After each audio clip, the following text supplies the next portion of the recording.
Hola, ¿qué tal? ¿Cómo están todos ustedes? Bienvenidos a esta primera edición de nuestro programa Hablemos de Salud. Hoy tenemos una charla llamada Educación en Salud para padres, madres y cuidadores. Los objetivos de este programa, realizado por la Unidad de Comunicaciones del Hospital Gustavo Fricke de Viña del Mar, es justamente informar, visibilizar y, por qué no, también educar a quienes nos están mirando en este minuto en torno a las enfermedades respiratorias y a las distintas patologías que nos están afectando hoy en nuestro país. Bueno, para ello voy a presentar a nuestro invitado. Él es médico pediatra con más de 25 años de experiencia en salud. Él actualmente es jefe del servicio de pediatría y actual jefe de campaña invierno del Hospital Gustavo Fricke de Viña del Mar. Además es docente de la cátedra de pediatría y magíster en salud pública. Actualmente, él trabaja, cumple sus funciones aquí en el hospital. Fue también presidente de la Sociedad Chilena de Pediatría de la filial de Valparaíso, y para ello les presentamos aquí al doctor Claudio Cisternas, quien en esta oportunidad estará con nosotros para explicarnos todo acerca de las enfermedades respiratorias, ¿cierto, doctor? Así es. Muchas gracias por la invitación. Gracias a usted por estar aquí, doctor.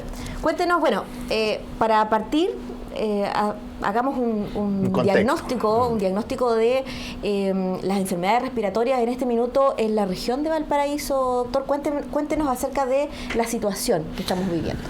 Bueno, yo creo que lo importante para partir es decir que esto pasa habitualmente, ya no es una cosa que esté ocurriendo a la gente de repente. A mí, yo me río un poco cuando dicen nuevo virus ataca a la quinta región en los periódicos regionales a veces.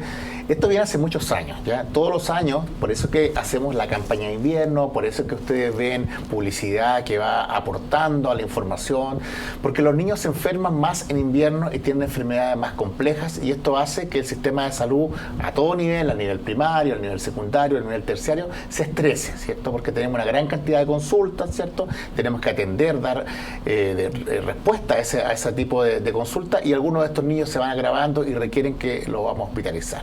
Por lo tanto, la primera cosa es decir que esto ocurre habitualmente, ¿ya? Entonces, este año en particular, y eso yo diría que lo que nos convoca hoy día un poquito, ha sido un poco más intenso que otros años.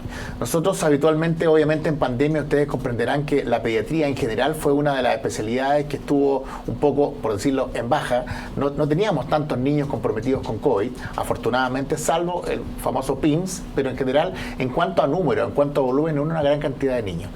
Por tanto, pasamos un par de años en los cuales la atención pediátrica fue bastante pequeña. Sin embargo, este año, y comparando con los últimos 5 años, ¿ya?, hemos tenido un aumento considerable de consultas respiratorias. De hecho, cuando uno mira las curvas, habitualmente las curvas van subiendo lentamente como una montañita, así como una montañita, suben y después van bajando. Este año, en el mes de mayo, cosa también extraordinaria, nunca teníamos un alza tan importante en este mes como en el mes de mayo. Hubo un aumento casi vertical, o sea, una línea recta que parte en poquitos casos y aumentan a muchos casos en un poco tiempo. Esto es lo que está pasando hoy día. Fundamentalmente, esto asociado a virus respiratorio sincicial, ¿ya?, y al virus influenza. El virus respiratorio sincicial tiene una particularidad que, si bien es cierto, puede afectar a toda la población, afecta particularmente a los niños pequeños, particularmente a los niños menores de 6 meses y en forma muy específica a los menores de 3 meses, que pueden enfermarse gravemente por una enfermedad que se llama bronquiolitis. Quiero hacer una salvedad. No todos los pacientes que tienen un virus respiratorio sincicial van a estar gravemente enfermos. Para no transmitir que si mi hijo me informan que tiene un virus respiratorio sincicial va a estar grave, no. La mayoría de los pacientes que tienen virus respiratorio sincicial, 80% o más, son pacientes que están en su casa, que están con un resfrío, que están con un poco de tos, y solamente un porcentaje pequeño se va a hospitalizar, no más allá de un 10%, y de ese 10%, solo un porcentaje muy pequeñito va a caer a la unidad de cuidado intensivo, ¿ya?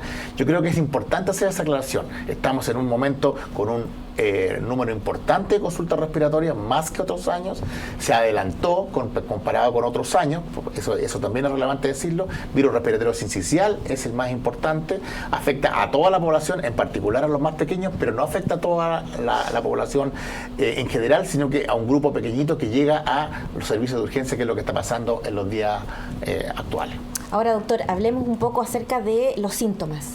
Por ejemplo, si mi hijo presenta síntomas, ¿cómo yo podría identificar los síntomas que tienen que ver con alguna enfermedad grave y yo llevarlo a urgencia? ¿Y cuándo no, por ejemplo?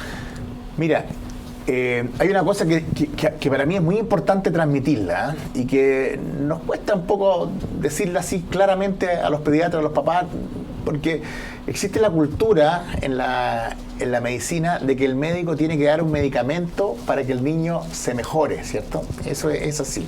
Por lo tanto, uno dice que si el niño está enfermito de cualquier cosa, tiene que ir al médico rápidamente, ¿ya? Bueno, y yo les tengo una mala noticia, porque la mayoría de las enfermedades respiratorias infantiles se mejoran absolutamente solas. Absolutamente solas. ¿Qué quiere decir eso? Que hay un gran porcentaje de enfermedades respiratorias que no van a requerir asistir a un servicio de urgencia. Y ahí viene tu pregunta perfecta, porque en el fondo entonces la pregunta es, bueno, ¿cuándo voy entonces? Porque en el fondo si voy en masa a los servicios de urgencia, que es lo que pasa en estos periodos de invierno, la gente lleva al niño porque tiene un poco de moco, porque tiene un poco de tos, porque tiene un poco de fiebre, y empezamos a atochar los servicios de urgencia. Y es importante contarles que la mayoría de los tratamientos que vamos a hacer no sirven para cortar la enfermedad, ¿ya? La enfermedad tiene un ciclo. El virus entra, produce la enfermedad, y en un periodo entre 3 a 7 días se tiene que ir, puede quedar con un poco de tos, y nosotros le demos jarabes para la tos, descongestionantes, probióticos, estimulantes del sistema inmune, antialérgicos, ¿ya?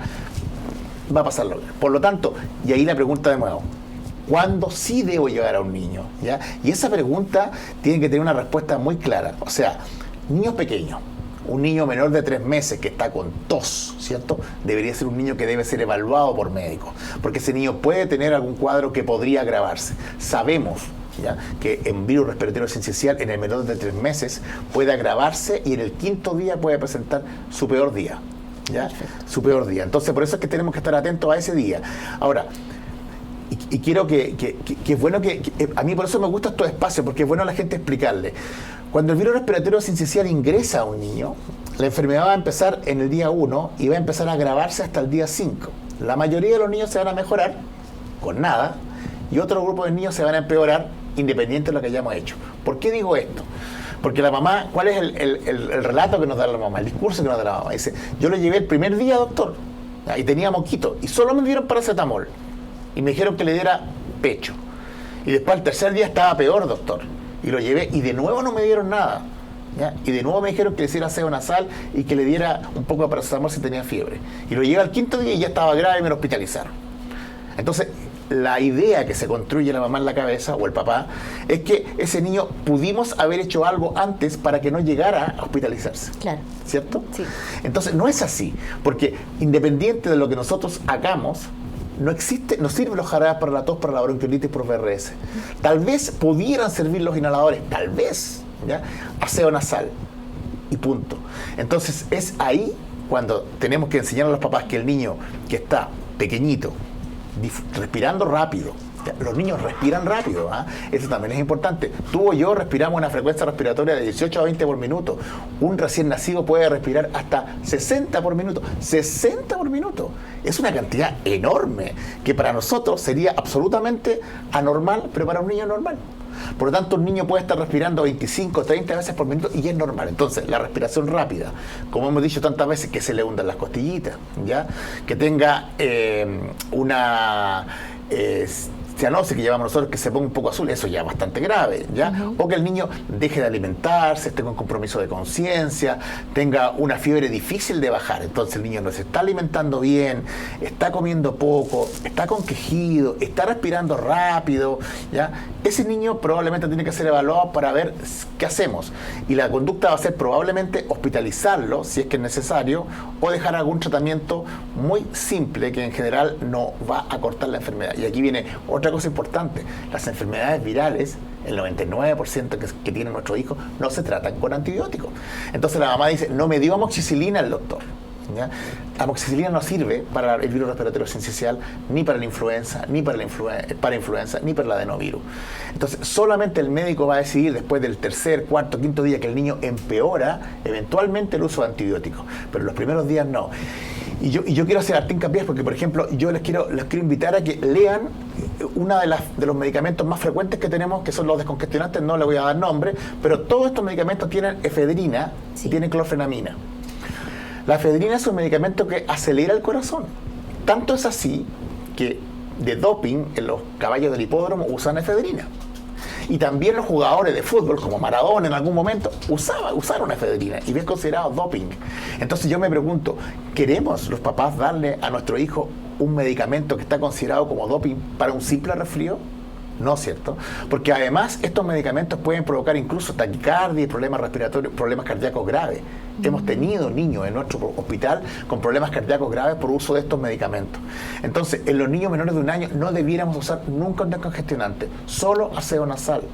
Y los jarabes para la tos, tal vez en algún tipo de tos seca, sin ruido, sin mucho ruido, etcétera, pudiera eventualmente requerir tal vez un jarabe para la tos, pero en general los jarabes para la tos tienen poco uso. Si uno revisa, que es lo que hacemos los médicos, cómo lo hacemos, vamos a revisar quién estudió este tema, ¿ya? Y vamos a revisar la literatura y vemos si efectivamente lo recomiendan. Usted puede revisar en cualquier medio científico y busca jarabes para la tos. En todas partes dice el uso de jarabes para la tos es al menos discutible. ¿Ya? O sea, su uso no es algo tremendamente recomendado. ¿Y los jarabes para disolver las mucosas? Buena pregunta, tampoco. De hecho, los mucolíticos, bromexina, ambroxol, no los usamos. O sea, por lo menos yo hace años que no uso esos medicamentos porque no está indicado usarlos. ¿Cómo nosotros decidimos eso? Y eso es interesante eso, porque no es antojadiza, no es que al doctor se le ocurra, porque no es porque no le gusta al doctor. ¿Ya? No es porque yo creo que no se trata de eso. Se trata de que un grupo de personas expertas han estudiado esto a nivel mundial y han dicho, este tipo de medicamentos no nos van a servir para los niños y pueden provocar más problemas. Entonces, los únicos pacientes que usan algún tipo de mucolíticos, se llaman estos medicamentos, son pacientes que tengan una enfermedad, que tengan las flemas muy, muy espesas, que son los pacientes con fibrosis quística. Pero en esos pacientes va asociado a quimioterapia y va asociado a mucolíticos especiales inhalados. Pero el común de los pacientes no debiera usar. La tos no es una enfermedad. La tos es un síntoma, un signo que puede aparecer en los niños y que permite que el niño ventile. Cuando los niños son muy chiquititos, muy pequeñitos, no logran eliminar todas las secreciones. Y como no logran eliminar todas las secreciones, tenemos que ayudarlos como kinesiólogos. Claro. ¿Ya? Pero no con un jarabe para expectorar. Entonces, era muy frecuente que nos dijeran un jarabe para la tos y un expectorante. Eso hoy día no se está usando, no se debe usar, no porque los pediatras no queramos, sino porque la evidencia científica ha demostrado que no sirve. Por lo tanto, nos estamos quedando que un niño que está resfriado, le vamos a hacer aseo nasal, vamos a controlar su temperatura, vamos a estar mirando cómo está respirando, si respira bien, si respira mal, y no vamos a usar ningún medicamento. Si eventualmente queremos usar algún medicamento natural, usemos algún medicamento natural, porque podría tal vez tener algún efecto beneficioso, pero es tremendamente discutible y dudoso. Perfecto, doctor. Ahora, bueno, pasemos al tema de las recomendaciones para evitar justamente que nuestros niños se enfermen durante este invierno. ¿Qué nos podría decir a los que somos mamás y papás? Mira, aquí yo tengo una particular visión de esta cosa. Uno podría enfrentarlo de la siguiente forma y decir, esto es lo que no se debe hacer, ¿ya? Sin embargo, a mí me gusta partir en positivo. Y yo digo lo que sí se debe hacer, ¿ya? Entonces, los papás siempre dicen, es que estamos en invierno y nos vamos a quedar guardadito para no contagiarnos, ¿ya?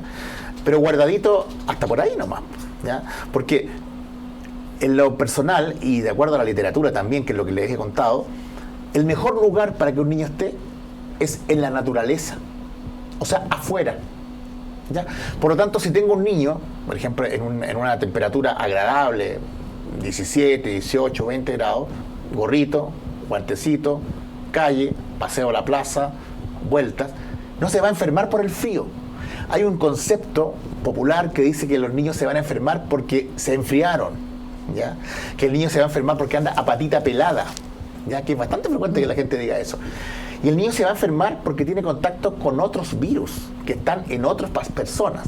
Por lo tanto, la recomendación es saquemos a los niños a espacios abiertos, a plazas, a jardines botánicos. Llevémoslo a lugares donde haya mucha naturaleza que ponga en contacto con ellos y que pueda de alguna forma purificar sus pulmones, limpiar sus pulmones, ¿ya?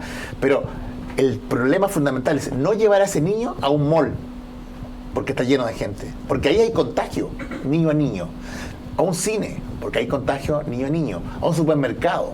Entonces, si nosotros entendemos que el problema fundamental es estar en contacto con otra persona a una distancia menos de 1,20 m, como lo aprendimos durante la pandemia, vamos a entender que estando en un lugar abierto, ¿ya?, con otros niños jugando, no vamos a tener muchos problemas. Pero si estamos en un lugar cerrado con muchos niños o con adultos, vamos a tener problemas. Otro mensaje, los niños pequeños, estamos hablando de los menores de 6 meses, de preferencia cualquier adulto que quiera visitarlo y que está con síntomas respiratorios no debe hacerlo, o si lo va a hacer, use mascarilla y lávese las manos. No se nos olvide que lo que aprendimos durante pandemia, uso de mascarilla, lavado de manos, debemos seguir manteniéndolo porque los virus tienen la misma característica que el COVID también, se transmiten de forma similar. Entonces, las recomendaciones son, los niños en lugares que van con mucha gente, si son mayores de 3, 4 años, pueden usar algún tipo de mascarilla. Llegar a lugares donde haya no mucha gente, ¿cierto? Eso es bien importante. Si están con síntomas respiratorios, ojalá no mandarlos al colegio. Hoy día apareció un documento del Ministerio que dice que no es necesario llevar certificados médicos, porque ese es otro de los problemas. De manera que los niños puedan quedarse en la casa y pasar su resfrío en la casa con medidas habituales, como ya comentamos, ¿ya? Y lo otro, son importantes las medidas de calefacción, que la calefacción en la casa tiene que ser no muy grande, ¿ya? La gente siempre tiene las casas en invierno como muy calientes y la verdad las cosas que a 19 a 20 grados suficiente, ¿ya?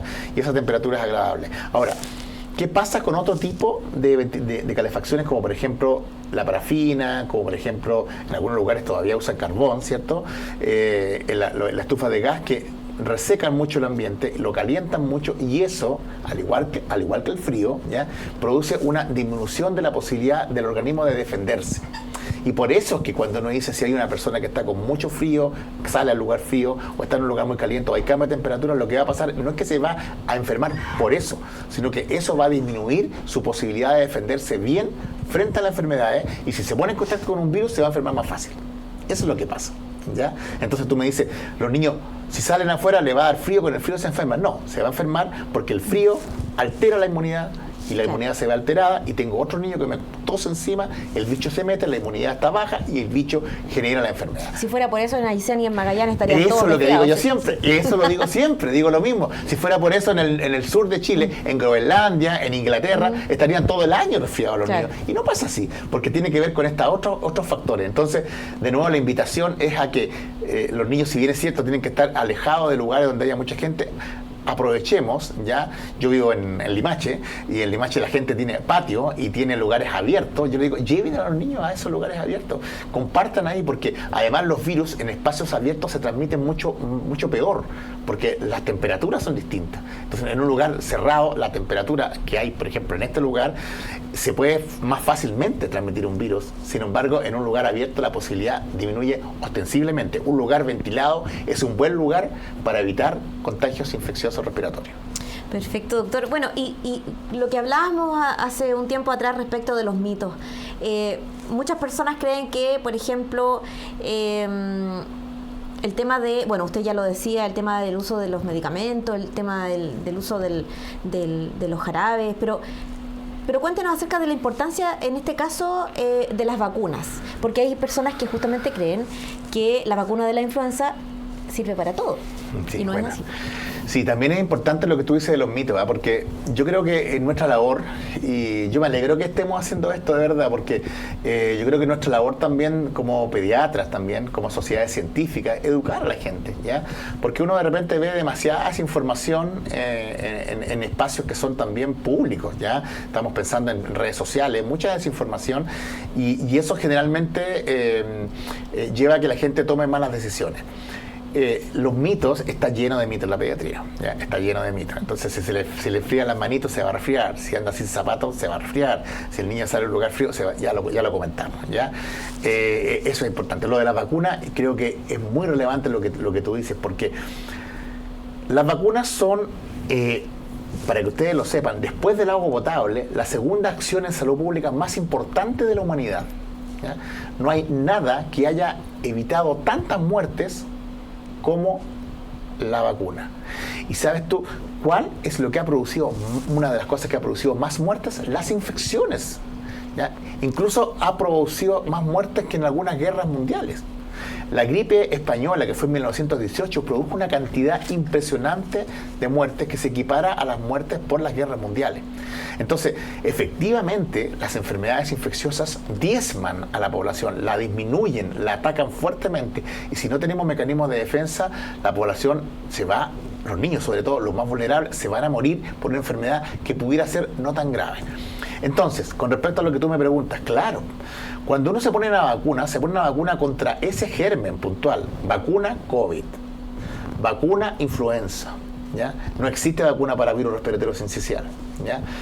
Entonces, pone la vacuna y protege contra los influenza que están en esa vacuna, pero no es una vacuna para el resfrío. La influenza es una enfermedad característica que tiene fiebre, dolor muscular, dolor de cabeza, sensación de taponamiento nasal, dolor de garganta, un poco de tos. Eso, contra eso ataca y contra nada más. Y otro de los mitos que hay también es que yo me pongo la vacuna y me enfermo, ¿ya? Yo le digo lo mismo a los pacientes. Tenemos que pensar súper lógico aquí. Aquí no se trata de que porque el doctor lo dice, no, sino porque es súper lógico. Si nosotros vacunamos a cientos y miles de personas todos los años, por ahí por febrero, marzo, abril, por ahí, marzo, abril. Si fuera así, en marzo, abril tendríamos una epidemia de gripe, porque se están vacunando muchas personas, ¿ya? Y nos vacunamos, ¿ya? Y lo que tenemos es un poco de dolor de cabeza, sí, tenemos un poco de dolor en los brazos, sí, pero es un germen que no tiene capacidad de provocar la enfermedad, porque es un germen que está modificado. Entonces ese germen modificado no va a provocar la enfermedad, va a provocar síntomas locales, pero no la enfermedad. Y va a proteger, porque lo que hace en el fondo es así para entenderlo. La inmunidad, ¿qué hace? Dice, voy a ver a esta niña y tiene un polerón rosado ya, y tiene una chaqueta negra, y yo voy a preparar mi inmunidad para cuando lleguen otros de polerón rosado y chaqueta negra para atacarlos, ¿cierto?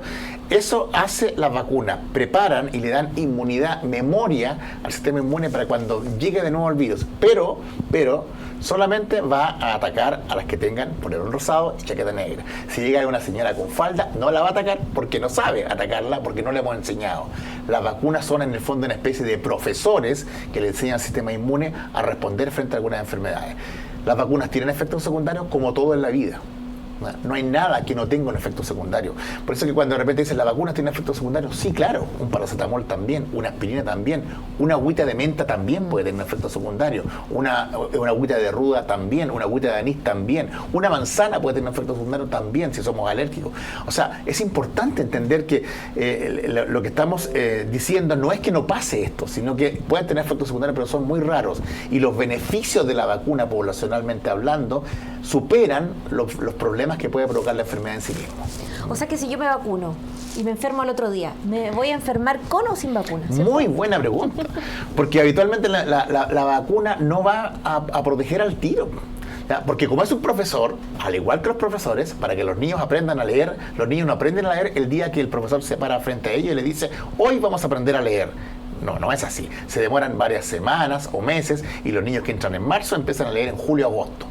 La vacuna, para poder hacer su efecto, se demora más o menos 2 semanas. Entonces, si yo me vacuno, al otro día no estoy protegido. Lo más probable que cuando yo me enfermo y tengo efectivamente una enfermedad o una influenza, es que yo tenía la enfermedad un poco antes de que vacunarme y venía con la enfermedad incubándola. Y cuando yo me vacuno, la enfermedad se pasó y no tuvo ninguna influencia con la vacuna.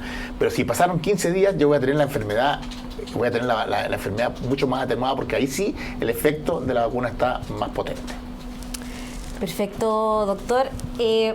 Otra consulta. Usted recomienda sí o sí en la mascarilla en los colegios. Es una discusión que se está dando en este minuto. Sí, yo creo que mira, como todo, uno aprende a ser un poco más político en la vida después de ciertos años. Yo no creo que las cosas sean ni blancas ni negras, ¿sí? Tal vez si tú me preguntas, mira, yo te quiero poner el siguiente ejemplo. Yo tengo un amigo en España, en Murcia, Juan Antonio Ortega, que él trabajó el tema de las mascarillas, de los colegios, etcétera. Y la verdad las cosas que ellos dijeron, bueno, los niños van a usar mascarillas, ya sí está demostrado que sirven, etcétera. Pero él fue buscando soluciones alternativas frente a lo que ocurre. Entonces, él dijo, yo no quiero que mis niños dejen de ir al colegio por COVID, ¿ya? Entonces, ¿qué hizo él? Él sacó a los niños a los patios, ¿ya? Hizo clases en los patios y los separó y les sacó la mascarilla. Entonces dijo, si está más de 1,20 m, tengo un patio y los puedo hacer clases en grupos más pequeños. Bueno, se lo ideó, se lo ingenió para tratar de disminuirlo, por una parte. Por otra parte, en la sala de los niños puso unos aparatos que se llaman detectores de CO2, ¿ya? Para determinar cuán ventilada o cuán no ventilada está una sala de clases. Entonces, cuando llegaba a cierto nivel de CO2, que es lo que nosotros eliminamos habitualmente, él abría las ventanas y se ventilaba la sala de clases, y los niños salían un rato y después volvían cuando de nuevo el nivel de CO2 no volvía a lo normal. Y con eso logró que en su lugar, allá en Andalucía, fuera de los pocos lugares del mundo donde los niños casi no faltaron a clase. Entonces uno pudiera decir, la recomendación es que los niños no vayan a clase en COVID, ¿ya? Pero en Murcia nos demostraron que se podía hacer distinto. Entonces, cuando tú me preguntas si hay con mascarilla o no, yo por ejemplo, si me preguntas en este momento si un niño que está sano y va al colegio y está a la mitad de su curso tosiendo, obviamente la mascarilla tiene mucha utilidad, ¿cierto? Porque la mascarilla, como recién te decía, va a proteger de esto de 1,20 m del contagio. Y un niño se contagia cuando está en contacto con otro niño que tiene virus. Entonces, los niños pequeños sabemos que no la soportan, ¿ya? Entonces, tal vez, por ejemplo, no hay una recomendación así abierta actualmente, pero tal vez debiéramos, en las salas de clase, los niños que están con síntomas respiratorios, usar mascarilla. O los niños que están absolutamente sanos y van al colegio con otros niños, usar mascarilla. Y salir al patio y no usar mascarilla en el patio, por ejemplo, ¿ya? O sea, yo creo que tenemos que también, y esto es bien importante, las comunidades educativas tienen que empoderarse un poco de la problemática y tomar decisiones también informadas, ¿cierto?, de lo que vamos a hacer. O sea, yo creo que las autoridades dan ciertos lineamientos, ¿cierto?, y está bien, pero también las comunidades educativas, las organizaciones sociales, ¿cierto?, ¿por qué no tienen que también hacerse parte de los problemas? Porque somos un país muy pasivo en eso, ¿ya? Entonces nosotros decimos, la autoridad dice tal cosa, y tal vez debiéramos ser capaces nosotros de preguntarnos, ¿ya?, y decir, bueno, ¿y podemos hacer algo distinto? ¿Y podemos hacer algo diferente? Y tal vez pongámonos de acuerdo para que en este colegio los niños en clases en invierno usen mascarillas y en el recreo no usen. O pongámonos de acuerdo para que los niños con un cuadro respiratorio no vayan a clases, etcétera. O sea, yo creo que más allá de decir si sí o si no, va a depender de cada situación, pero además creo que las comunidades educativas tienen que ser capaces de tomar decisiones y tomar las decisiones de lo que quieren, lo mejor que quieren para sus hijos, en base a la evidencia, en base a lo que está recomendado, porque lo que está recomendado es eso, recomendación. Nadie tiene la verdad absoluta, sino que son solamente recomendaciones. Perfecto, doctor. Bueno, agradecemos su asistencia aquí, su charla aquí en nuestro primer programa de Hablemos de Salud.